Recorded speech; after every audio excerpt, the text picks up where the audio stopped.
প্রধান উপদেষ্টার বাসভবন অভিমুখে পদযাত্রার হুঁশিয়ারি দিয়েছেন এমপিওভুক্ত শিক্ষা প্রতিষ্ঠানের শিক্ষকরা।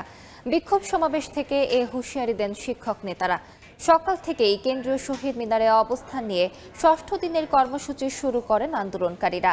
কর্মসূচির অংশ হিসেবে শহীদ মিনার থেকে বিক্ষোভ মিছিল নিয়ে টিএসসিতে যান আন্দোলনরত শিক্ষকরা। সেখানে আয়োজিত বিক্ষোভ সমাবেশে দুপুর থেকে অনশন শুরুর ঘোষণা দেওয়া হয়। এছাড়া শনিবার কালো পতাকা মিছিল করা হবে। এর মধ্যে দাবি মেনে প্রজ্ঞাপন না হলে প্রয়োজনে প্রধান উপদেষ্টার বাসভবন অভিমুখে পদযাত্রার হুঁশিয়ারি দেন শিক্ষক নেতারা।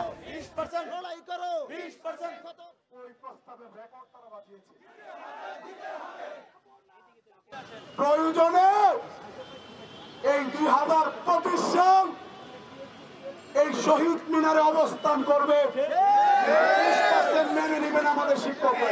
আমরা কিন্তু আমাদের কর্মসূচি স্থগিত করেছি।